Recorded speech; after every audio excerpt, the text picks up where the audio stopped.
해봅시다.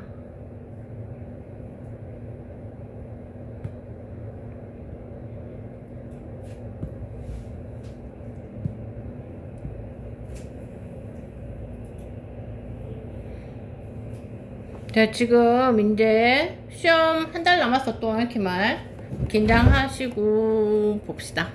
자, 생태계 구성 요소 환경. 자, 중간이 쉬웠으면 기말이 또 어려워지니까. 자, 뭐 이런 단어는 크게 어려운 단어는 아닌데, 자, 뭐 여기서 시험 틀리나 뭐 복잡한 계산 문제에서 객관식 하나 틀리나 똑같단 말이야. 점수 감점은. 야, 아까워 이런 데서 틀리면. 자, 그 다음에 내가 완자 기출픽을 초반에 3단원, 4단원을 줬을 거야. 예. 기억나냐? 그치? 4단원 푸세요. 4단원도 지금 병행해서 푸세요. 갖고 다니냐? 3부, 4부 좋네. 3단원, 4단원. 예. 그치? 안 풀어졌지? 그거를 이제 서브 교재로 또 같이 풀어. 완자 기출픽. 자. 지금 시험 범위만 풀어줬는데 이제 자기가 기말 시험 범위는 남은 데 내가 시험 안 본 데는 다 되고 누적이고 그런 데는 없지? 누적이 아니고. 자, 생태계 구성 요소 환경.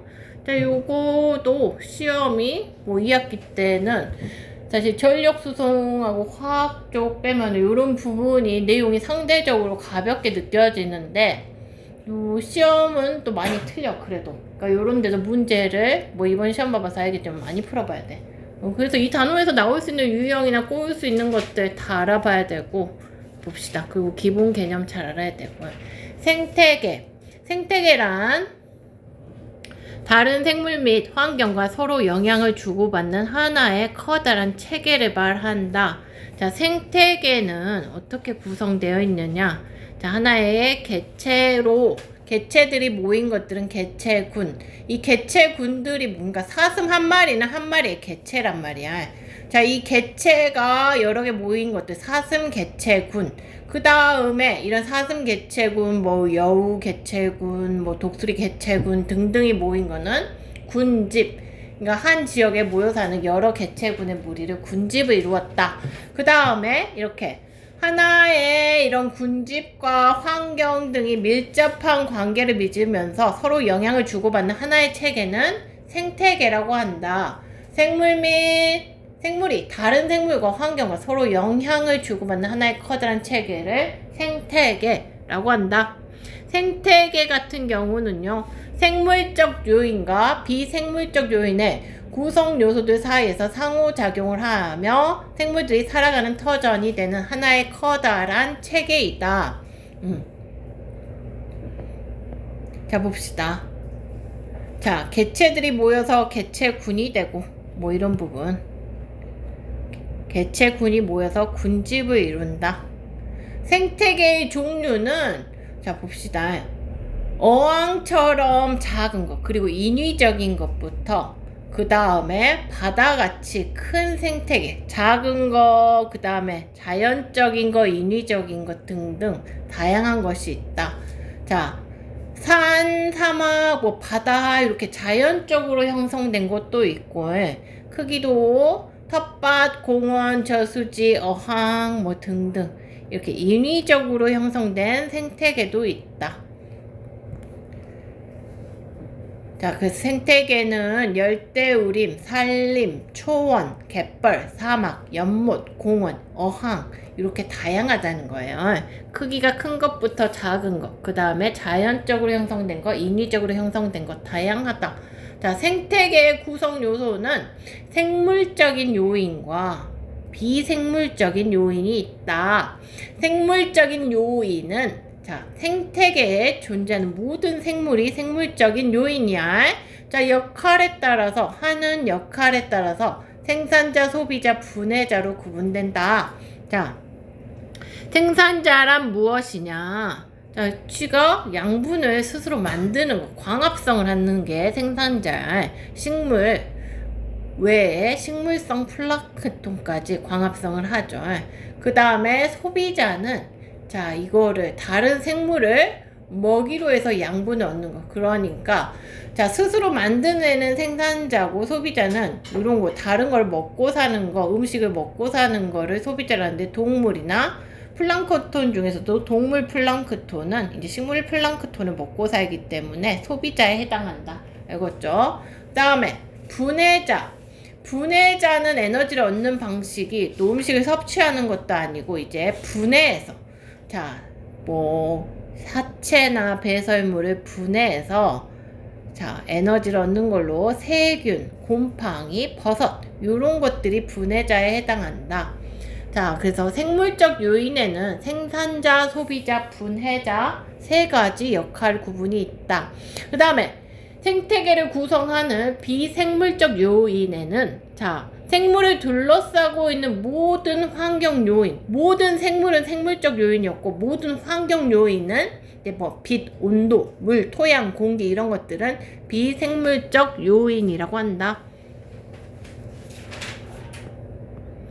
자, 생태계 구성 요소 사이의 관계. 생태계에서 생물적 요인과 비생물적 요인을 구성하는 요소들은 서로 영향을 주고받는다. 봅시다. 자, 비생물적 요인. 자, 빛, 온도, 물, 공기, 토양 이런 환경 요소들과 생물적 요인, 생산자, 소비자, 분해자들은 자, 생태계를 구성하는 요인이에요. 그런데 이것들은 서로 영향을, 자, 작용이 있으면 반작용, 이렇게 영향을 주고받는다는 거야. 자, 비생물적 요인이 생물에게 영향을 준다. 어떤 작용을 하면 생물 또한 그에 반작용을 한다는 거야.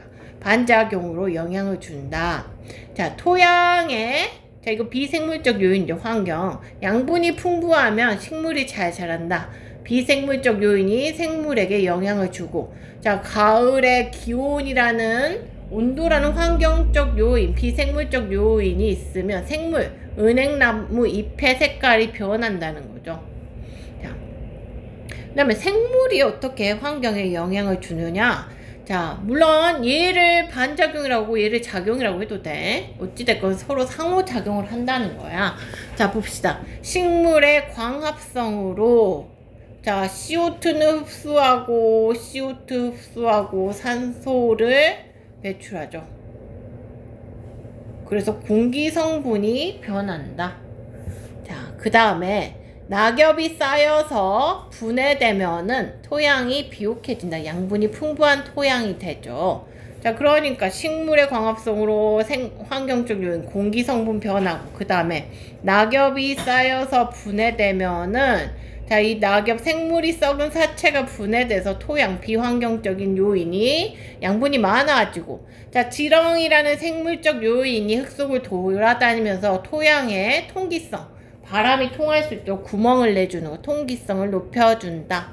자, 그 다음에 자, 이렇게 생물적 요인, 비생물적 요인 간에 이런 작용, 반작용만 있느냐? 서로 생물적 요인 간에 이런 상호작용들이 있다는 거예요. 세 번째. 자, 생물들 간에도 서로 상호작용을 한다. 자, 풀이라는 생물이 무성해지자 토끼의 개체수 증가가 있더라. 자, 저 생물 간에 또 영향을 주고받는다. 보자, 확대경. 생물 사이의 관계. 자, 개체군 A하고 개체군 B가 있다. 각 개체군은 같은 종의 개체들로 구성되어 있으면, 그러니까 뭐 이게 사슴무리, 뭐 풀무리, 토끼무리 이렇단 말이야. 개체군 A와 B는 다른 종으로 이루어져 있다. 자, 기억은 서로 다른 종 사이에, 개체군 A와 B 사이에, 이건 뭐 토끼하고 풀 사이에 상호작용이고, 자, 이 니은, 뭐 토끼하고 토끼 사이의 상호작용은 같은 종 생물 사이의 상호작용이다. 알겠냐? 별 내용 아니요. 자, 그래서 밑에 한번 풀어보세요. 풀려져 있냐? 언제 풀었냐? 옛날에? 오케이, 됐어. 그러면 자, 생물과 환경의 관계 보자. 생물은 아까 말했다시피 비생물적 요인, 그 환경 요인, 빛, 온도, 물, 토양, 공기 등 여러 가지 환경 요인에 적응하면서 살아가고 있다. 자, 빛과 생물. 자, 빛은 환경 요인이야. 이 생물은 빛에 어떻게 적응하고 살아가고 있나. 빛의 세기. 빛이 얼마나 세냐, 센 빛이냐. 그 다음에 빛은 파동이야. 그래서 이 얘기는 이 파동의 길이를 파장이라 그래요. 자, 이렇게 이런 것들이 파동이야. 이거 파동인데, 여기 제일 높은 데를 자, 마루라고 하고, 뭐 산마루, 제일 깊은 데를 골이라 그래. 자, 마루하고 마루 사이의 거리를 파장이라 그래. 또는 골과 골 사이의 거리를 한파장이라 그래요.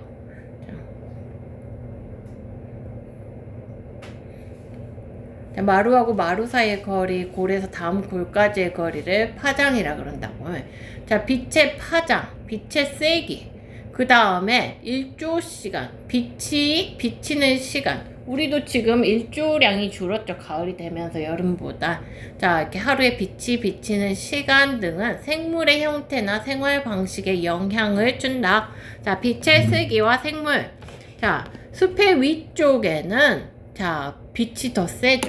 빛이 더 세니까 태양이 직사광선으로 내리쬐니까 이런 강한 세기의 빛에 적응한 생물, 자, 양지식물이 잘 자라고, 숲의 아래쪽에는 이제 그늘이 지잖아요. 자, 나뭇잎 같은 거에 의해서 자, 그늘이 지니까 숲의 아래쪽에는 약한 빛에 적응한 음지식물이 잘 자란다.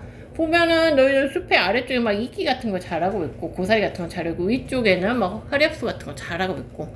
자, 그렇단 말이야. 강한 빛에 유리하고 약한 빛에 유리한 뭐 음지식물은 땅 위쪽에 붙어서 자란다는 거야. 자, 그러고 있죠. 일반적으로 빛의 세기가 강한 곳에 서식하는 식물의 잎은, 자, 울타리 조직이라는 거는 잎을 단면을 보면은, 잎을 측면으로 잘라서 보면은 보이는 조직인데, 자, 여기는 엽록체가 많고 이렇게 빽빽한 울타리처럼 돼 있어. 여기가 울타리 조직인데, 이 울타리 조직이 발달하여서 자, 두껍다. 광합성을 많이 해야 되니까.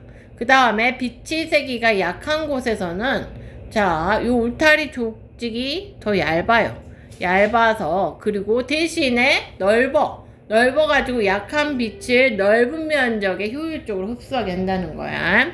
여기 잎이 두꺼운 것은 자, 빛의 세기가 강한 곳. 그 다음에 얇고 널찍, 이런 거 얇잖아. 얇고 널찍하잖아. 그 다음에 두꺼운데, 여기 네가 봐도 잎 하나하나가 되게 두꺼워 보이잖아. 이런 것들은 양지식물. 그 다음에 이런 것들은 얇고 넓직한 것들은, 울타리 조직이 얇고 넓직한 것들은 음지식물이다. 자, 한 식물 내에서도 빛을 많이 받는 쪽, 요 위쪽 직사광선을 막 직통으로 받는 쪽이 좀 아래쪽 잎보다 더 두껍다는 거야. 한 식물 내에서도 약간 잎의 두께 차이가 발생한다. 이건 무엇이다? 생물이 빛이라는 환경 요인에 적응한 결과다. 알겠죠? 자, 생물도 적응을 잘 한다는 거야. 자, 그 다음에 빛의 파장과 생물.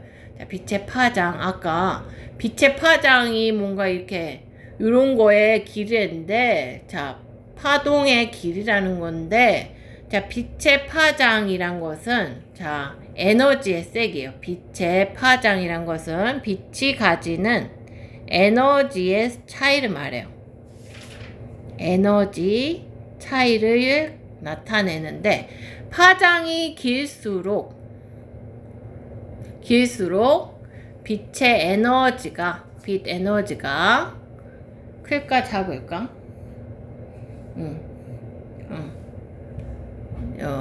파장이 낮아요. 왜냐하면 자, 네가 뭔가 내가 연출하기 좋게 이렇게 파장이 길다는 건 요런 빛이겠지. 요런 빛이고, 파장이 짧다는 것은 요런 빛이야. 그렇죠?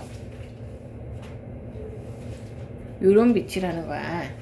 자, 그렇다면 네가 보다시피 이거 한번 진동을 되게 많이 하는 게 파장이 짧은 빛들이야. 이거는 그러니까 뭔가 되게 많이 떨고 있다는 거는 얘가 그만큼 더 에너지가 많다는 거야.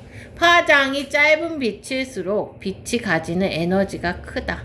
파장이 짧을수록 빛이 가지는 에너지가 큰데, 자, 그러면 자, 빛도 종류가 여러 개가 있는데, 사실 우리 눈에 보이는 빛이 뭐라고 하냐? 빛은 파장에 따라서 여러 가지로 구분하거든요. 우리 눈에 보이는 빛을 뭐라고 하냐? 요 파장, 빛의 파장에 따라서 우리 눈에 보이는 빛을 뭐라고 하냐?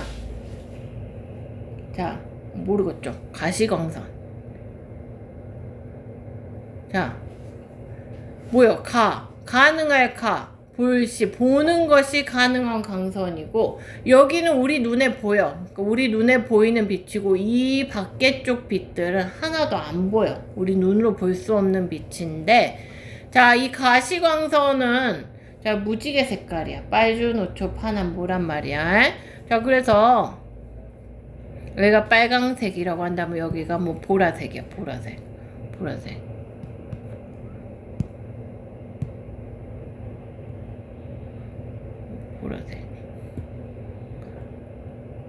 보라색인데, 자, 빨강색 빛은 빨주, 노초, 파남, 보. 자, 이렇게 말을 하잖아. 뭐 중간에 초록색도 있고 막 그런 뭐 있을 거야. 빨주, 노초, 파남, 뭐 이렇게 있는데, 자, 보자.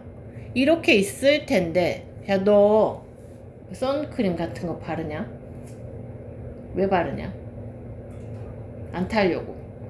혹시 막 그런 거를 뭐 차단한다고 그러냐? 자외선. 자, 여기서 자자가 뭔 자자냐? 몰라. 너 그 보라색 고구마 먹어봤냐? 보라색 고구마? 에이, 너무 당황해하지 말고. 안 먹어봤냐? 보라색을 한자로 뭐라 하냐면 자색이라고 그래요. 자색. 들어봤냐? 자색이란다고. 자, 그러면 이 우리가 보이는 빨주, 노초, 파남, 보 이렇게 가는데 보라색을 자라고 하고 빨간색을 적이라고 한다고 해. 예. 그러면 이 자외선을 차단해야 된대. 자외선은 뭐냐면 이 가시광선의 끝에 있는 게 자색빛인데 이거 바깥의 빛이 자외선이야. 자외선이고 여기 적색 바깥의 빛은 뭐겠어?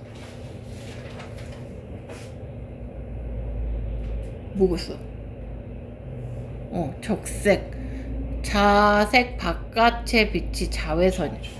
적외선이겠지. 자, 근데 우리는 막 자외선 차단합시다 그래. 우리 피부에 자외선을 쬐면은 피부 세포가 망가진다고. 에너지가 센 빛이라는 거야. 적외선은 너 막 원적외선 막 이런 거 들어봤을 거야. 원적외선 막 한의원 가면 적외선 뭐 온열 치료 이런 거 들어봤을 거야. 그러니까 적외선은 에너지가 약한 빛이라서 우리가 몸에 쬐면은 지긋하니 몸이 따뜻해지면서 좋아. 에너지가 약한 빛이고, 자외선은 우리가 쬐면은 세포가 상해. 그러니까 차단을 해야 돼. 그러니까 에너지가 센 빛은 자색 쪽이라는 거야. 자, 여기가 에너지가 세다. 여기가 에너지가 낮다. 알겠냐? 에너지가 낮아. 그렇다면은 자, 요쪽 빨주, 노초, 파남보 요쪽으로 갈수록 에너지가 센 빛이 된다는 거야. 그럼 파장은요? 여기가 파장은 요로 갈수록 파장은 작고 요쪽으로 갈수록 파장이 길다. 이제 이해됐지? 자, 그렇단 말이야. 자, 봅시다. 빛의 파장은 생물 분포에 영향을 준다. 바다의 깊이에 따라서요, 서식하는 해조류의 종류가 다른데, 자, 그러면은 빛이 적색광, 뭐 녹색광, 그 다음에 빨주, 노초, 파남, 뭐 여기 이쪽 청색광이 있다고 해보자. 그럼 에너지가 제일 센 게 청색광일 거야. 녹색광이 있고, 에너지가 제일 센 빛은 요 세 개 중에서 청색광일 것이라고. 여기 자외선에 가까운 쪽이 파장이 짧으면서 에너지가 센 빛일 텐데, 자, 에너지가 센 청색광이 에너지가 세니까 물 깊이 뚫고 들어갈 수 있어. 뭔 말인지 알겠지? 그 다음에 적색광은 에너지가 작으니까 수심이 얕은 데까지만 들어갈 수가 있어. 그 다음에 뭐 빨주, 노초, 녹색광이나 황색광은 한 그 중간 정도, 그러니까 빨주, 노초, 파란 뭐 에너지가 셀수록 깊이 들어갈 수 있는 빛이 된다는 거야. 자, 그럴 때 자, 여기서 생기는 해조류들의 색깔이 틀려. 뭐냐? 여기 맨 위에는 적색광이 주로 도달하는데, 수심이 얕은 곳에는, 그쵸? 적색광이 도달하는데 대부분 녹조류고, 그 다음에 깊은 데는 홍조류가 있다는 거야. 그건 뭐냐? 어떤 물체가 우리 눈에 녹색으로 보인다는 것은 녹색빛을 반사한다는 거야. 그리고 그 외의 빛은 흡수한다는 거거든. 자, 그러니까 여기서 녹조류가 보인다는 거는 빨초파 빛이 들어갔을 때, 햇빛의 종류는 빨강색, 초록색. 자, 빨강색, 파란색, 자, 초록색 있어. 이거 중학교 때 내용인데, 이렇게 햇빛에 빨초파 빛이 들어갔을 때 어떤 물체가 녹색으로 보여. 녹색으로 보인다는 거는 요 두 색깔 빛은 흡수해서 이용을 하고, 야, 안 쓰는 빛깔의 색이 초록색이라는 거야. 자, 그러니까 맨 위쪽에는 요 적색 빛이 들어오니까 요거를 대부분 흡수를 해서 요 빛은 사용하고, 안 쓴 초록색 빛은 반사를 하는 녹조류. 그러니까 우리 눈에는 녹색으로 보이는 녹조류가 보인다는 거야. 뭔 말인지 알겠냐? 자, 그 다음에 그러니까 너는 정록생명이라고 외우면 돼. 정록생명 중학교 때 했지, 3학년 때. 자, 적색광은 녹조류가 발달해 있다.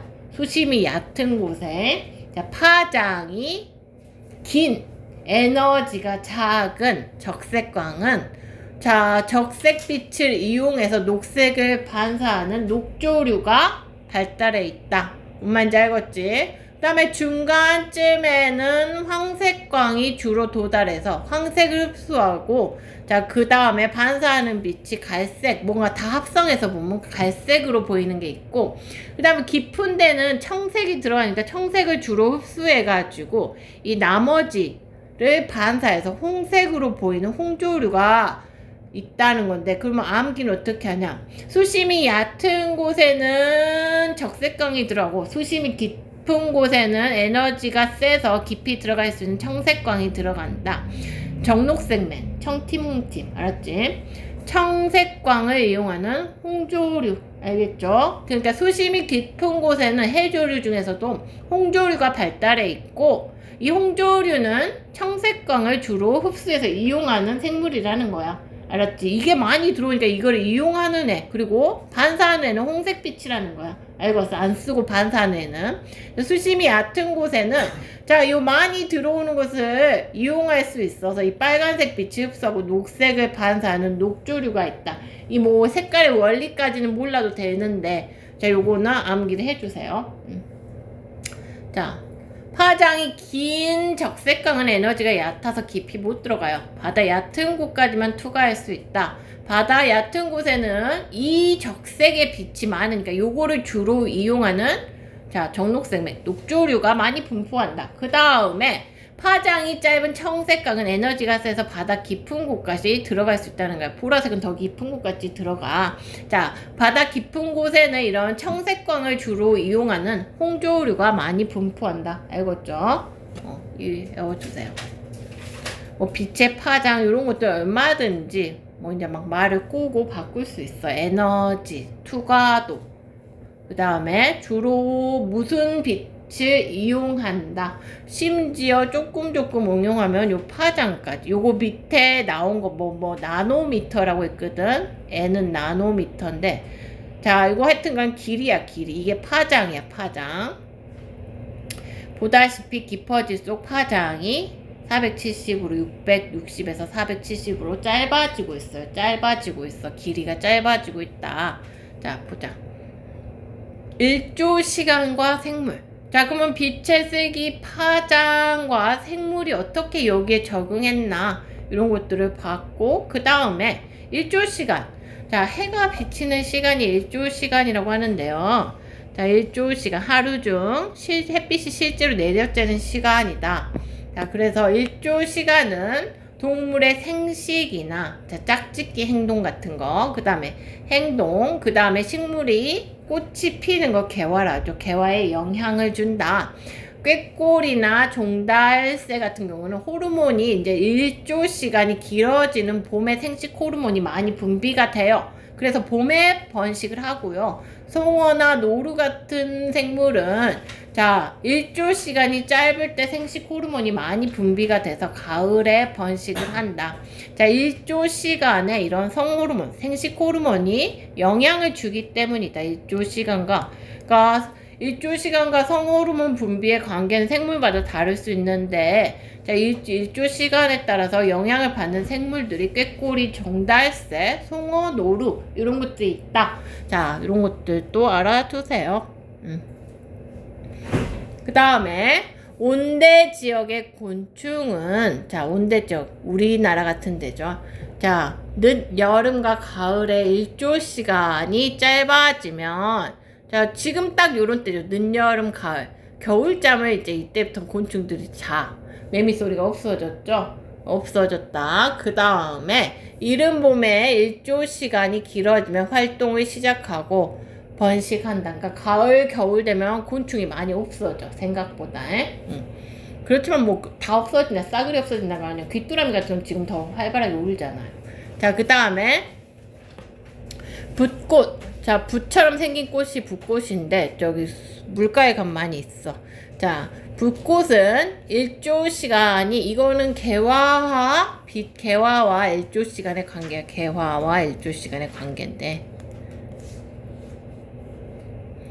붓꽃이라는 생물들은 이런 사례들은 좀 귀찮지만 알아두세요. 일조 시간이 길어지는 봄과 초여름에 꽃이 개화를 하고 그 다음에 코스모스는 알다시피 가을에 핀다. 이거죠.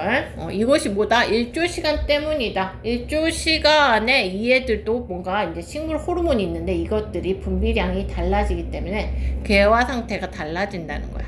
그 다음에 자, 일조 시간과 식물의 개화. 자, 장일식물. 자, 장일식물은 일조 시간이 길어졌을 때 개화하는 식물이고 단일식물은 일조 시간이 짧아졌을 때 가을 같은 때 개화하는 식물이다.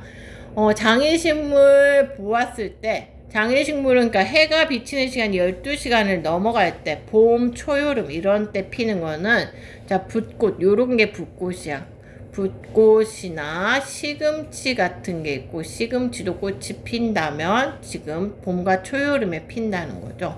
그 다음에 단일식물은 알다시피 코스모스, 국화 그리고 나팔꽃 이런 것들이 우리가 아는 가을 꽃들이네. 자, 장일식물은 낮에 길이가 길고 밤에 길이가 짧을 자, 봄과 초여름에 피고 단일식물은 자, 이런 것들이 다 뭐 때문에 그런다? 일조 시간 때문에 그런다. 일조 시간. 다음에 지금 빛의 세기와 파장, 그 다음에 일조량, 그 다음에 또 생물이 어떤 환경 요인에 적응했는가? 온도에 적응하는 거 중요하죠. 자, 온도는 생명체 내에서 일어나는 물질 대사 과정에 영향을 줘요. 왜? 효소가 온도에 민감하니까. 자, 그러면 물질 대사에는 효소가 관여를 하니까. 자, 물질 대사 과정에 영향을 주므로 생물의 생명 활동은 온도의 영향을 많이 받아. 알았습니까? 그래서 포유류가 신생대에 번성한 이유는 항온동물이기 때문에 온도의 영향을 그나마 덜 받았다는 거예요. 자, 동물의 적응. 자, 보자. 개구리, 곰, 박쥐, 다람쥐 이런 것들은 너희가 어렸을 때부터 많이 봤을 거야. 겨울잠 잔다고. 자, 온도가 추워지면은 얘들은 이제 몸이 어떻게 적응했냐면 이 추위에 적응하면서 에너지를 쓰는 것보다는 잠을 자는 게 더 남는 거야. 그러니까 이게 더 경제적이니까 얘들은 추울 때는 겨울잠을 잔다. 그 다음에 기러기 같은 철새는 이동을 해요. 자기가 살기 좋은 온도의 장소로 철마다 이동을 하니까 철새야. 그 다음에 자, 나마쿠아 카멜레온 여기 그림이 없지. 뭐 하여튼간 이 애는 카멜레온인데 자, 온도가 높을 때, 자, 얘는 지가 카멜레온이니까 몸 색깔을 바꾸는데, 자, 몸이 색깔이 밝아져. 그래서 밝은 색은 빛을 대부분 반사하죠. 빛을 반사하니까 열을 방출해서 체온을 조절하고, 온도가 낮을 때는 어두워져. 어두운 색은 빛을 흡수하죠. 그래서 빛을 흡수해서 열을 흡수해서 자기 체온 조절을 한다는 거야. 카멜레온이 변색을 하는 이유가 뭐 천적의 눈에 띄지 않게 해서도 있지만 이렇게 체온 조절을 위해서도 한다는 거. 나마쿠와 카멜레온 같은 경우는 알겠죠? 그 다음에 추운 지방에 사는 정원동물은 자 항온동물 정원동물은 자 자기 체온 유지를 위해서 털로 싸고 있어. 깃털이나 털이 발달돼 있고 항온동물 정원동물. 그 다음에 피하 지방이 잘 발달해 있어서 자 지방이 단열 효과를 내준다는 거죠. 몸에서 열이 빠지는 걸 막는다. 북극 여우는 자 같은 여우인데도 봐봐 어디 사냐에 따라서 몸집의 크기나 귀 이런 것들 말단 부위 발달 이런 것들이 다른데 자 북극여우 같은 경우는 몸집도 크고 몸의 말단부가 작아 뭉툭뭉툭해서요 자 열이 방출되는 것을 막지만 몸집이 크면은 왜 그러냐? 표면적이 작아지는 거야. 자, 너희가 표면적이 작아진다는 거는 뭐냐면 이게 각설탕 하나라고 해봐. 각설탕 하나인데 각설탕이 물에 녹으려면은 자, 물하고 접촉을 많이 해야 되는데 요렇게 했을 때는 요 내면밖에 접촉을 못해. 내면이 아니라 육면체지. 육면밖에 접촉을 못하는데 자, 요거가 잘 녹으려면 사실 각설탕을 가만히 놔두고 부숴서 가루 넣어주면 훨씬 더 빨리 녹는다는 거야. 이렇게 작아지면은 표면적이 같은 질량일 때 훨씬 높아져서 물과의 접촉면이 훨씬 높아진다는 거야. 그래서 가루 내면 낼수록 표면적이 작아지면 작을수록 뭔가 주변 환경과의 표면적이 넓어지는 거야. 같은 질량 대비. 알았지? 그랬을 때 보니까 그러면 같은 질량 대비 작아지면 작아질수록 가루 내면 가루 낼수록 주변 환경과의 접촉하는 표면적이 넓어져. 그러니까 얘는 몸집이 작으니까 표면적이 넓은 거고 얘는 몸집이 크니까 표면적이 작아진 거야. 뭔 말인지 알겠어? 자 그러니까 얘는 주위 환경하고 좀 접촉면이 적은 거고 얘는 높은 거야. 그러하기 때문에 자 주위 환경으로부터 얘는 표면적이 작아서 열을 덜 뺏기고 얘는 주위 환경하고 표면적이 넓어서 열을 많이 뺏길 수 있다는 거야. 알겠죠? 그 다음에 자 이런 말단부위 요거 귀도 큼직큼직하게 발달했고 얘는 귀도 뭉툭하고 이런 신체 말단부위로 열이 새 나가는 거를 자 얘는 막 이렇게 귓구멍도 크고 귀도 크게 발달해서 열이 잘 방출대로 하고 얘는 뭉툭뭉툭해서 자 체온을 유지하는 데 효과적이라는 거야. 신체 말단이 끝부분이 표면적을 줄일 수 있도록 이렇게 뭉툭하게 발달해 있다. 온대는 요 중간 정도로 몸집도 다 중간 정도로 귀 크기도 중간 몸집 크기도 중간 그렇다면 이게 더 효율적이라는 거야 얘는. 하여튼간 온도에 적응하기 위해서 자 겨울잠도 자고 철새는 이동도 하고 카멜레온은 몸색도 바꾸고 자 추운 데 살려고 막 털로 싸고 지방도 발달하고 몸집 크기도 조절한다. 어쩐다 이런 온도라는 비환경적 요소에 적응하기 위해서 생물이 뭔가 적응한 결과다. 알겠습니까? 자 개구리하고 곰 둘 다 겨울잠 자긴 하는데 봅시다. 개구리는 변온동물이고 곰은 포유류니까 정온동물이에요. 자, 변온동물인 개구리는 스스로 체온을 조절하지 못하기 때문에 겨울잠을 자고요. 곰은 자 차라리 그때 먹이 잡고 이러느니 내가 이때 활동을 안 하고 잠자는 게 더 경제적이다. 이래서 잔다는 거야. 뭐 온도, 물질 대사, 뭐 효소 때문이다. 효소는 온도가 너무 낮거나 높으면 변성이 되기 때문에 효소가 잘 활동할 수 있는 것이 생명 유지에 중요하다. 그 다음에 식물의 적응. 자, 동물은 온도에 이렇게 적응을 했고 식물은 어떻게 적응을 했나? 자, 봅시다. 기온이 매우 낮은 툰드라에 기온이 매우 낮은 기후대를 툰드라라 그래요. 이 툰드라라는 기후대에 적응한 털송이 풀은 자, 아예 꽃이 털로 쌓여 있어. 잎이나 꽃에 털이 나 있어서 자, 식물체의 온도가 낮아지는 것을 막는다는 거예요. 털로 보온 효과를 낸다는 거죠. 자, 낙엽수는 기온이 들면 단풍이 들고 잎을 떨어뜨린다. 자, 왜? 자, 잎을 떨어뜨리면은 광합성을 안 하죠. 광합성을 안 하면은 광합성을 하면은 자, 이거 떨어뜨려서 광합성을 안 하고 상록수 같은 경우는 자, 광합성을 한단 말이야. 겨울에도 계속. 이게 뭐냐? 이게 더 경제적이다 그거야. 광합성을 얘들은 겨울에 안 하는 게 더 경제적이고 이런 애들은 겨울에도 하는 게 더 경제적이기 때문에 자기들이 잎을 유지하고 유지하지 않는 것도 다 환경, 온도에 적응한 결과다. 이거죠.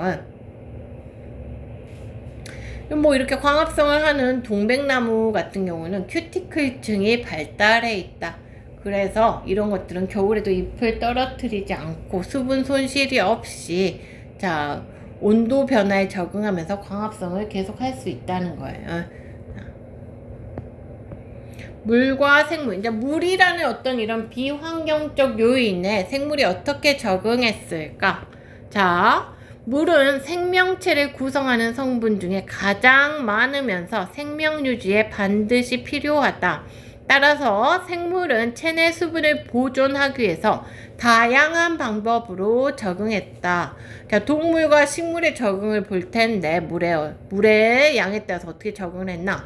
동물은 육상에 사는 동물은 자, 몸속 수분 증발을 막아야 되고 수분 손실을 최소화하는 방법으로 적응했다. 자, 수분 증발 방지. 곤충은 수분 증발을 방지하기 위해서 몸 표면이 키틴질이라는 재질로 돼 있다는 거야. 좀 코팅된 것 같은 거야. 키틴질 밖에는 아까 식물이 가졌다는 그 큐티클층이랑 이 코팅이 2중, 3중으로 된 거죠. 그래서 몸에서 수분이 날아가는 게 곤충 만져보면 약간 맨들맨들 하잖아. 막 광나고 그런 것들이 키틴질 큐티클층이다. 자, 그 다음에 파충류 같은 경우는 도마뱀 봐봐요. 비늘로 돼 있죠. 이런 것도 수분 증발을 몸을 촉촉하게 유지하기 위함이야. 그 다음에 조류와 파충류의 알은 단단한 껍데기로 쌓여 있다. 그렇죠. 이 껍데기로 쌓여서 수분이 손실되는 걸 방지하죠. 그 다음에 수분 손실 최소화.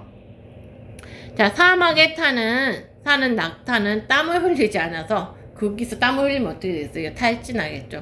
몸에서 빠져나가는 수분량을 줄인다. 그 다음에 사막 사는 포유류는 자, 농도가 진한 오줌. 농도가 진하다는 건 뭐야? 오줌에 물이 거의 없다는 거야. 물이 거의 없는 오줌을 배설하여서 오줌으로 빠져나가는 수분량을 줄인다. 이거죠. 오줌 농도. 그 다음에 땀. 그 다음에 식물의 적응. 식물은 서식하는 곳에 따라서 몸 구조가 다르게 적응하였다. 자, 육상 봅시다. 대부분의 육상 식물은 뿌리, 줄기, 잎이 잘 발달해 있어요. 육상 식물. 근데 수생 식물 같은 경우는 관다발 조직이나 뿌리가 잘 발달하지 않았고요. 왜? 뿌리가 있어봤자 뭐해. 여기 땅에 못을 못 박는데 어차피 물에 둘러싸여 있는데 자, 뿌리 같은 건 잘 발달하지 않았는데 얘한테 필요한 거는 대략 공기가 통하는 조직이에요. 물속에 몸이 쌓여 있기 때문에 통기 조직이 발달해서 물 위에 떠서 살 수 있다. 수련이나 뭐 생이가래. 그 다음에 건조한 지역에 사는 건생식물이라 하는데 자, 물을 저장하는 조직을 저수지가 아니고 저수조직이라 그래. 수를 저장한다. 저수조직이라 하는데 자, 건생식물은 저수조직이 발달했고 자, 선인장과 같은 일부 식물은 잎이 가시로 변해서 자, 잎은 수분이 잘 증발할 수 있는 넓직한 구조니까 뾰족하게 만들어서 아예 수분 증발을 막는다. 그래서 선인장, 알로에 이런 것들은 뾰족뾰족해서 그런 뾰족한 구조들이 수분 증발을 막기 위해서 잎이 변한 거예요. 자, 그 다음에 이제 토양에 생물이 어떻게 적응했나 봅시다. 토양이라는 환경 요소에. 토양은 수많은 생물이 살아가는 터전 제공. 토양은 자, 무기염류, 그 다음에 토양의 무기염류나 공기, 수분 함량들은 어떻게 되느냐에 따라서 이 생물의 생활에 영향이 크다. 지렁이, 두더지, 자, 땅속에 사는 이런 생물들은 토양을 돌아다니면서 자, 토양을 막 엎고 뒤집고 막 구멍을 내죠. 그래서 공기가 잘 통할 수 있도록 토양의 통기성을 높여서 자, 산소가 이 통기성이 왜 중요하냐? 땅에도 공기가 들어가. 그러면 땅 속에서도 공기에 있는 산소를 이용하는 식물, 미생물 이런 것들이 있단 말이야. 이런 것들이 살기 좋은 환경을 만들어준다. 지렁이, 두더지. 토양 속의 미생물은 자, 작은 생물들은 토양에서 동식물의 사체나 배설물을 자, 무기물로 분해해서 자, 이 사체들이 유기물인데 이거를 무기물이라는 것은 탄소가 없는 물질로 분해한다는 거야. 다른 생물에 양분을 제공하거나 비생물 환경으로 돌려보낸다. 분해자가 지금 뭔가 양분을 만든다는 거야. 자, 유기물을 분해해서 무기물 같은 양분을, 무기염류를 만든다. 토양의 깊이에 따라서 자, 공기 함량이 달라서 자, 깊어지면 깊어질수록 공기 함량이 좀 줄어들겠죠. 자, 공기를 많이 포함하는 게 표면 쪽이야. 토양 표면 쪽이고 깊은 땅속은 공기가 많이 못 들어가. 자, 그랬을 때 분포하는 세균 종류가 달라지는데요. 공기를 많이 포함하고 있는 토양의 표면은 이제 공기 함량에 따라서인데 자, 호기성 세균. 자, 뭐야? 공기 호감을 갖는다. 공기를 좋아하는 세균이 살고 자, 공기를 적게 포함하고 있는 토양의 깊은 쪽은 공기를 혐오한다. 공기를 싫어하는 세균이 산다. 알겠어? 오케이. 자, 공기와 생물. 자, 공기는 생물의 생활에 영향을 주겠죠. 이런 환경은. 자, 공기가 희박해 고산지대는 중력의 영향으로 자, 중력이 높은 데로 갈수록 작아지니까 질량이 작은 공기 입자 같은 거는 뭐 뭉껴있지 않으니까 높아질수록 공기가 희박해지고 대기압도 낮아지죠. 자, 고산지대에 사는 사람들은 어쩌냐? 자, 공기가 희박하니까 공기 속에 있는 산소량도 적겠죠. 자, 산소량도 적으니까 이 사람들은 산소가 필요한데 자, 산소를 운반하는 게 혈액 속에 적혈구라는 거야. 적혈구 숫자가 일반 평지 사람들보다 훨씬 많아서 산소를 효율적으로 운반한다. 산소 운반의 효율성을 위해서 산소가 부족한 환경에 적응한 것이 적혈구 숫자라는 거야. 공기 중에 산소는 생물의 호흡에 이용되고 자, 얘들이 호흡의 결과로 내놓은 이산화탄소는 식물의 광합성에 이용된다. 자, 생물의 호흡과 광합성으로 공기의 성분이 좀 변한다는 거죠. O2와 CO2 함량이 달라질 수 있다는 거야. 자, 그 다음에 나무는 세균으로부터 자신을 보호하는 살균 물질을 분비해서 자, 이런 것 때문에 공기 성분이 약간 달라질 수 있다는 거죠. 자, 공기하고 생물의 관계. 여기서는 자, 어떤 비생물적인 환경 요인에 생물이 적응한 내용을 다 배운 거야. 알겠죠? 딱히 어려운 건 없죠. 자, 뭐 여기서 단어 하나만 바꿔버리면 문제가 틀릴 수 있다는 거야. 이런 쪽은. 알았어? 됐죠? 이거 풀어졌으니까. 그래서 여기 그러면 다 과제겠지.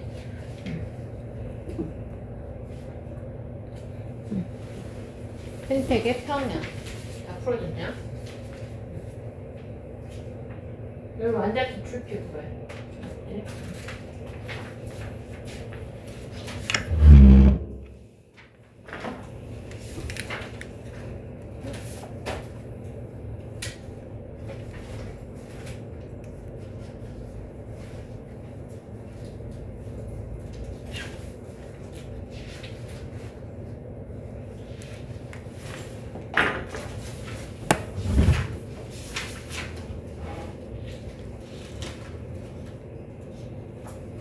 자, 생태계 평형. 자, 먹이 관계와 피라미드. 자, 여기서는 생태계에서의 어떤 먹이 관계, 그 다음에 에너지 흐름, 생태 피라미드, 그 다음에 평형 유지 원리 같은 걸 배울 거예요. 자, 생태계에서의 먹이 관계를 나타내는 게 먹이 사슬이 있고 먹이 그물이 있어요.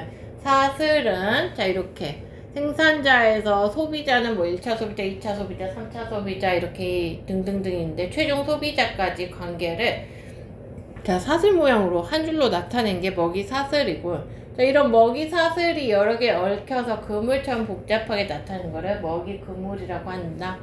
자, 생산자, 1차 소비자. 그러니까 요 한 줄 따라가는 게 먹이 사슬이고, 요거를 다 엮어놓은 걸 먹이 그물이라고 한다는 거야. 자, 여러 생물의 먹이 사슬이 복잡하게 얽혀서 이렇게 먹이 그물처럼 나타나는 것이다. 자, 먹이 그물 생태계에서 생물들은 하나의 먹이 사슬로만 연결되지 않고, 자, 뭐 보면은 뱀이란 생물도 보면은 뭐 먹이 사슬이 하나만 아니고 벌써 뭐 3개네, 3개. 여기 3개의 여러 개의 먹이 사슬에 동시에 연결된다는 거야. 자, 봅시다. 멸치 같은 거가 태양 생태계에서 보면 멸치 같은 애들은 자, 식물성 플랑크톤의 1차 소비자죠. 1차 소비자. 이거의 1차 소비자면서도 여기서로 보면은 2차 소비자. 얘가 1차 소비자가 되고 얘가 2차 소비자가 된다는 거야. 여기로 오면은 얘는 여기서는 1차 소비자인데 여기로 가면 얘가 1차고 2차 소비자라는 거야. 알았습니까? 멸치, 한 개체는 뭐 1차 소비자가 될 수도 있고 먹이 사슬에 따라서 2차 소비자가 될 수도 있고 때로는 3차 소비자도 될 수 있다는 겁니다. 자, 생태계에서 에너지 흐름. 자, 봅시다. 생태계에서 이런 먹이 관계를 통해서요. 먹이 사슬을 통해서 자, 에너지는 이동을 해가요. 상위 영양 단계로 잡아먹히면서 에너지가 위로 올라간다는 거죠.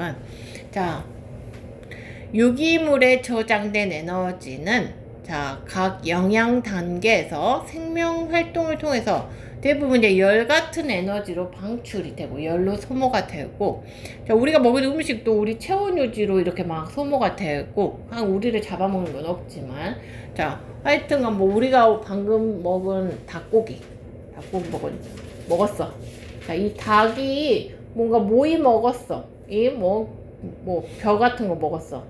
벼를 먹었어. 이 생산자를 먹어가지고 닭이 먹은 자, 그 벼의 에너지는 닭의 체온을 유지하는 데 대부분 갔어. 그리고 그거를 잡아먹은 사람이 그것보다 조금 더 작은 에너지를 흡수한다는 거죠. 자, 그래서 상위 영양 단계로 갈수록 자, 흡수되는 에너지량은 감소된다. 뭔 말인지 알겠죠? 생명활동을 통해서 열 에너지로 방출되고 남은 것이 상위 영양 단계로 이동한다. 봅시다. 뭐 이 태양 에너지가 뭐 이렇게 170만이 들어온대. 170만이 들어왔을 때 생산자 모든 식물이 이 태양 에너지를 통해서 얻은 에너지는 자, 뭐 이거래요. 20만810이다. 20만810이다. 그렇죠? 이런 숫자인데, 그 다음에 1차 소비자는 조금 더 줄어들고, 2차 소비자는 조금 더 줄어들고, 3차 소비자는 조금 더 줄어든다는 거야. 알겠습니까? 자, 그랬을 때, 자, 태양이 가지고 있는 빛 에너지는, 태양의 빛 에너지는, 자, 생산자 광합성에 의해서, 자, 화학 에너지, 빛 에너지를 흡수했으면, 그거는 광합성을 통해서 어찐다. 화학 에너지로 전환돼요. 그러니까 식물이 가지는 포도당, 뭐 지방, 뭐 단백질 이런 화학 에너지, 음식물의 에너지로 영양소로 전환돼요. 유기물에 저장돼 있고, 자, 요거를 생산자가 먹는단 말이야. 이 먹이사슬을 통해서 이 에너지는 상위 영양 단계로 이동을 해간다. 그런데 대부분 얘가 먹은 에너지는 호흡이나 이런 것들 또는 열 에너지로 가기 때문에 열 에너지로 가거나 그 다음에 사체나 배설물에 포함해서 분해자로 이동하기 때문에 이런 식으로 분해자로 이동하는 게 있기 때문에 그걸 다 주고 남은 에너지만 이동을 한다는 거야. 그래서 위로 가는 에너지의 양은 점점 줄어든다. 그리고 이유를 서술할 수 있어야 돼요. 에너지 양이 줄어드는 이유. 자, 봅시다. 그래가지고 에너지 효율은 무엇이냐? 한 영양 단계에서 다음 영양 단계로 이동한 에너지의 비율이다. 자, 그러면은 1차 소비자 여기서 같은 경우 에너지 효율은 봐봐. 1차 소비자. 얘 에너지 효율은 자, 전 영양 단계의 생산자가 가졌던 게 20810이야. 근데 얘가 쓴 에너지 얘한테 넘어간 거는 3021이란 말이야. 요것이란 말이야. 208, 20 곱하기 이것이 바로 14.5%가 에너지 효율이라는 거야. 에너지 효율. 알겠습니까? 1차 소비자의 에너지 효율은 전 영양 단계의 생물이 가졌던 총 에너지에서 자기한테 넘어온 에너지의 비율을 구하면 된다. 알겠냐? 이것까지 나와요. 생태계에서 물질과 에너지 이동. 이 빨간 거는 에너지가 이동한 거고 파란 거는 물질. 우리 눈에 보이는 거. 에너지는 눈에 안 보이는 거. 알았어? 자, 태양 에너지, 태양의 이 빨간 거. 생산자 대부분 열 분해자한테 주고 그 다음에 그러고도 남은 것이 다 상위 영양 단계로 이동하고 그런단 말이야. 그리고 에너지 같은 경우는 보니까 자, 순환한다는 것은 뭐냐면 순환한다는 것은 쉽게 설명하면은 A에서 B로 갔다가 다시 A에서 시작한 것이 다시 A로 돌아온다는 거야. 여기서 보면은 태양 에너지에서 시작한 이 에너지가 다시 태양으로 돌아오지 않죠. 다 막 궁극적으로 열로 나가버렸죠. 그러니까 에너지는 순환 안 해. 에너지는 순환 안 하고 그냥 단지 흘러가기만 해. 알았어? 근데 물질 같은 경우는 봐봐. 자, 뭐 대기, 물, 토양에서 시작한 물질이 결국 다시 얘한테 돌아와. 어떤 루트로도 이렇게 돌아온단 말이야. 물질은 다시 A에서 시작한 것이 다시 A로 돌아온다. 물질은 순환한다. 에너지는 순환하지 않고 흐름만 있고요. 자, 물질은 순환하고 뭐 흐르기도 하고요. 흘러서 순환해서 자기한테 다시 돌아온다는 거. 돌고 돈다. 알겠죠?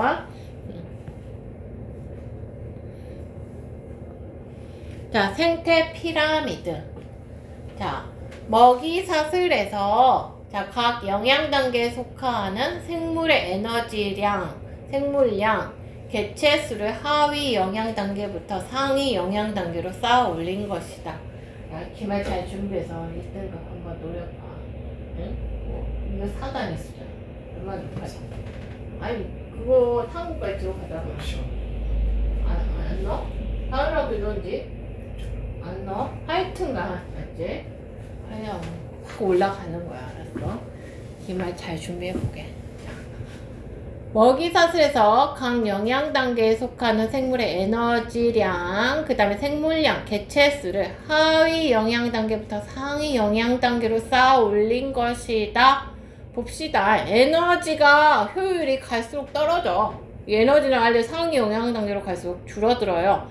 자, 이 모든 것이 상위 영양 단계로 갈수록 줄어드는 이런 피라미드 형태를 나타내는데 이것을 생태 피라미드라고 한다. 그러니까 에너지 피라미드, 생물량 피라미드, 개체수 피라미드. 자, 그러니까 뭐 개체수 피라미드도 뭔 말이냐는 거야. 생물 개체 숫자가 줄어든다는 거야. 그 다음에 에너지도 뭔 말인지 알 거고, 생물량은 뭐냐? 자, 생물 전체의 무게를 말해. 그러니까 지금 개체수가 줄어드니까 그 다음에 이 생물 전체의 단위 면적당 그람 수도 위로 올라갈수록 줄어든다는 거야. 알겠어? 그다음에 생태계 평형. 자, 생태계 평형은 무엇이냐? 평형은 자, 안정된 상태를 유지하는 걸 평형이라 그래요.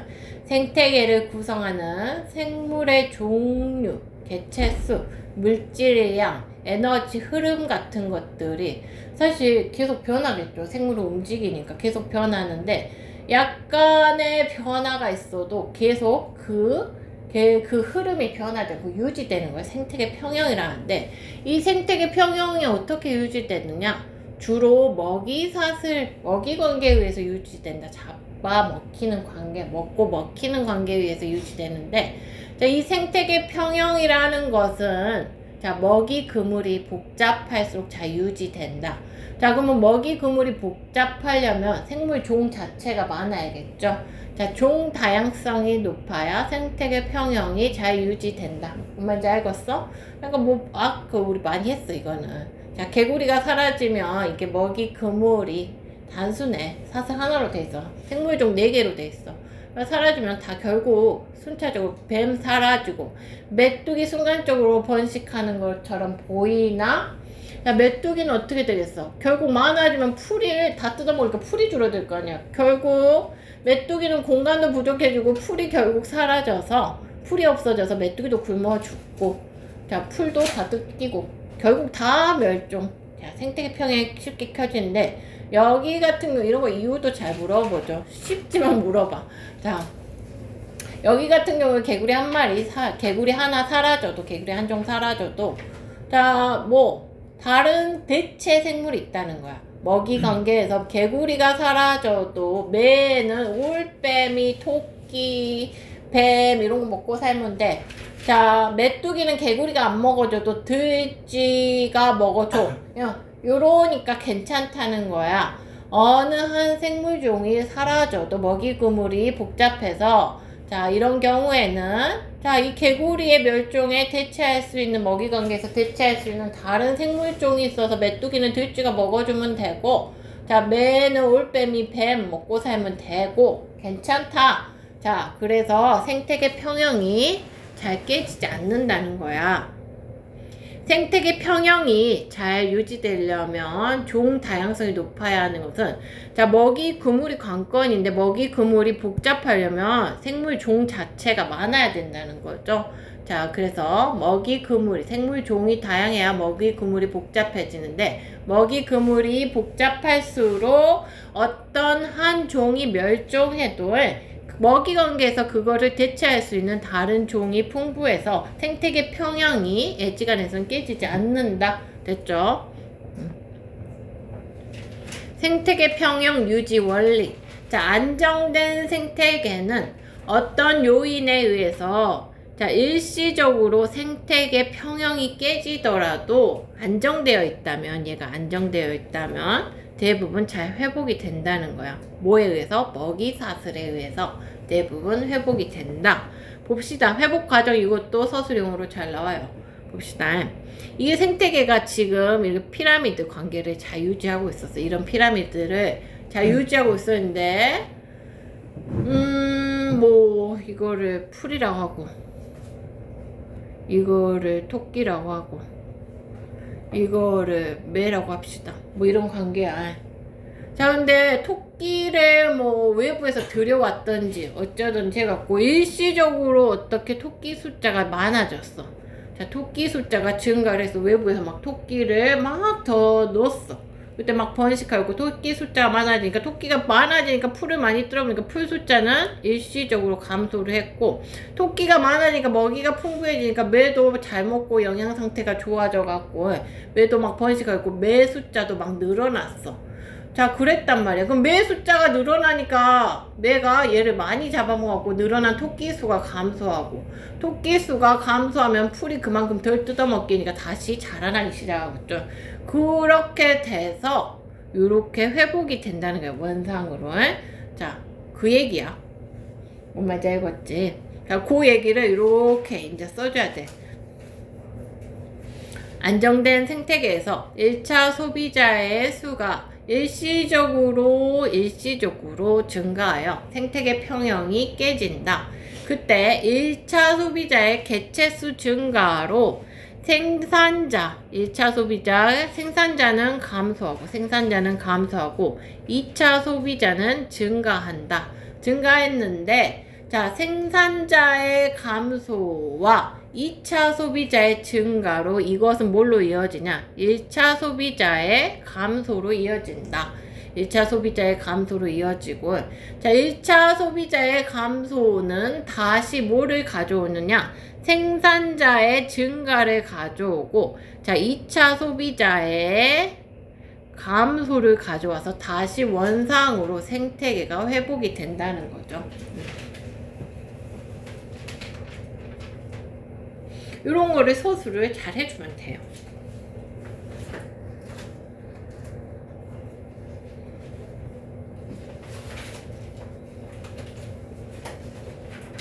자, 봅시다. 먹이 관계와 생태계 평형. 자, 이거 인간이 인위적으로 자, 이 생태계 평형에 개입을 했어요. 그랬을 때 인간의 간섭이 결국 자, 그거를 의도한 게 아닌데 생태계 평형을 파괴한 결과의 사례예요. 이것은 자, 1905년에 자, 아프리카 카이바브 고원에서 자, 보니까 사슴 숫자가 너무 적었어. 애초에. 왜냐? 사슴 숫자가 너무 적어가지고 이때 사슴을 보호하기 위해서 자, 뭐를 했냐? 사슴 숫자를 자, 사슴을 보호하기 위해서 늑대를 잡으라 했어. 인간한테 사슴을 잡아먹는 늑대를 잡아라. 늑대 사냥을 허용을 했죠. 그랬더니 자, 그러면은 자, 사슴을 잡아먹는 포식자 늑대가 사라지니까 사슴의 개체수가 증가를 했어요. 증가를 했는데 사슴이 증가하면서 사슴이 뜯어먹는 풀수도 확 감소를 했죠. 자, 그랬단 말이야. 그래서 1905년 1925년까지 약 20년간 사슴 숫자는 줄어들고 초원의 풀의 양은 굉장히 줄었어. 자, 늑대 수도 줄었겠죠. 늑대 수는 줄었죠. 먹이가 막 사람들이 계속 와서 싸버리니까, 인위적으로 싸버리니까 늑대는 증가하지 않았는데 뭐요? 자, 이제 먹이를 먹으려는 만큼 먹이는 너무 적어졌어. 그러니까 사슴이 이제 굶어 죽는 거죠. 그래서 결과적으로는 자, 요거를 바랬는데 요게 이렇게 유지가 된 게 아니고 뚝 떨어져서 다시 35년 10년 뒤에는 뚝 떨어졌다. 자, 그래서 원래 의도했던 거는 사슴을 좀 늘리려고 했던 건데 자, 늘리지 않고 생태계 평형이 되려 파괴됐다. 1905년 이후에 사슴의 개체수가 증가한 까닭은 자, 인간이 늑대 사냥을 허용을 해서 인간이 늑대를 잡도록 했어. 그래서 사슴을 잡아먹는 늑대 개체수 감소 때문에. 이거는요 서술형보다는 뭐 1, 2, 3, 4, 5 이런 식으로 지문으로 나와요. 자, 그 다음에 자, 이 1920년대 사슴의 개체수가 감소한 까닭은 무엇입니까? 요때는 자, 초원의 생산량이 감소했기 때문이다. 사슴 개체수의 급격한 증가로 뭐 초원이 생산해도 얘가 다 먹어 치워 부르니까 그런단 말이에요. 사슴 먹이 부족 때문이고 자, 요렇게 결국은 사슴의 개체수 증가가 아니라 다시 급감했다는 거죠. 사슴을 보호하기 위해서 여기 이 사건의 결론은 뭐냐? 자, 인간의 인위적인 간섭, 개입은 생태계 평형을 파괴할 수 있다는 것이다. 우린 사실 생태계를 우리 마음대로 조절하려고 순간적으로 단안적으로 접근하면 이런 결과가 나올 수 있다. 그 말이야. 자, 그 다음에 자, 환경 변화와 생태계 봅시다. 안정된 생태계에서는 환경 변화가 일어나 일시적으로 생물의 종류와 개체수가 변화하더라도 대부분 생태계 평형을 회복할 수 있었다. 안정된 곳에서는 자, 생태계 평형을 회복할 수 있었어요. 자, 근데 이 생태계 평형을 회복하는 할 수 없는 한계를 넘는 변화가 일어나면 생태계 평형은 안정된 곳이라도 깨질 수 있다는 거야. 뭐 탄성 용수철 같아. 용수철도 앵간치 늘리면은 자, 원래 모양으로 돌아오잖아. 아무리 근데 촥 힘을 가해서 쫙 펴버리면은 다시 용수철 모양으로 안 들어오죠.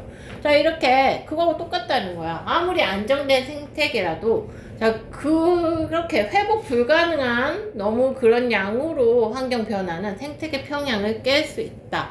자, 그런 양의 변화가 뭐가 있냐? 자연재해. 자, 뭐 홍수, 산사태, 화산 폭발, 지진, 뭐 이런 것들. 이건 그냥 한순간에 모든 거를 파괴할 수 있죠. 그 다음에 인간의 활동. 자, 저기 산이 있는데 저거 밀어불고 우리 오늘 저기 아파트 건설 허가 받았어. 그러면 산을 인간은 하루아침에 밀어서 별거송이로 만들 수 있어요. 그러면은 이렇게 해버리면은 생태계 평형은 깨집니다. 자, 도로와 도시를 건설하기 위해서 숲을 밀어버리고 훼손하면은 바로 생태계 평형, 이럴 때는 뭐 어쩔 수 없죠. 그 다음에 경작지 개발, 그 다음에 뭐 무질서하게 세워진 도시의 건물 때문에, 자, 이런 것들을 전혀 생각을 안 하고 막 아무 때나 건물을 세우면은, 자, 공기가 제대로 순환을 못해. 공기가 순환할 것이 없고, 그렇다면 열이 빠지지 못하고, 건물에서 나오는 열이 빠지지 못해서, 자, 도시 한가운데만 빨갛게 열사진을 찍어보면은 빨갛게 그 도시만 나타나는 열섬이 나타난다는 거야. 자, 열섬 현상이 나타난다. 자, 뭐 좋을 게 없죠. 여기만 온도가 확 올라가 버리니까. 그 다음에 환경오염, 뭐 이런 것도 수중생물의 생존을 위협한다. 폐수, 하수, 그 다음에 뭐 이런 거에 들어있는 산성물질, 중금속. 그 다음에 인구의 도시 집중과 산업화. 자, 사람들이 너무 한 곳에 몰리는 거. 그 다음에 산업화로 인해서 공장 많이 돌아가고, 자, 뭐 배기가스, 또 도시 뭐 지금 자동차들 이런 것들로 이산화탄소 농도 증가로 지구온난화 심각, 지구 전체 기후 변화. 자, 기후 변화로, 자, 지금 뭐 이런 걸 많이 나타나고 있어. 사례들은 생물의 서식지 변화, 파괴, 생물종 멸종 등이 일어나고 있다. 자, 그래서 자, 생태계 평형이 깨지는 요인은 자연적인 요인도 있고 인간의 활동으로 인한 요인도 있다. 자, 생태계 그러면 평형을 유지하고 생태계가 깨지지 않도록, 자, 인간은 생태계가 보존돼 우리도 함께 잘 살아갈 수 있는데 뭔 노력을 해야 되냐? 자, 뭐 세식지를 보호하고 훼손된 서식지를 복원해야 된다. 생태 하천 복원. 자, 콘크리트로 막 방을 쌓는 대신에 뭐 이렇게 자연 재료로 써가지고, 자, 자연 친화적으로 해서 생물들이 잘 살아갈 수 있게 해준다. 그리고 스스로 오염됐을 때 회복 능력을 갖춘, 자정 능력을 갖춘 하천을 만들어서 생물들의 서식지를 복원한다. 생태 하천 복원 사업. 그 다음에 국립공원 지정. 자, 국립공원 지정은 국가적 수준의 노력이고요. 자, 멸종위기에 처한 생물, 천연기념물 지정. 이것도 국가적으로. 자, 그 다음에 도로 건설, 생태 통로. 자, 이거 뭐 서식지를 연결하는 거죠. 열섬 현상을 완화하기 위해서 도시의 빌딩 위에다가 정원을 가꾸고 도시 중앙부에 숲을 조성해서 바람이 통할 수 있는 길을 확보한다. 여기도 했지? 여기도 다 과제 걷네. 과제. 너는 돼 있으면 거기를 풀어. 완자 기출. 까먹어. 다 지우고 다시 풀어. 여기까지. 자, 영상으로 듣는 학생들도 여기까지 숙제 됐어.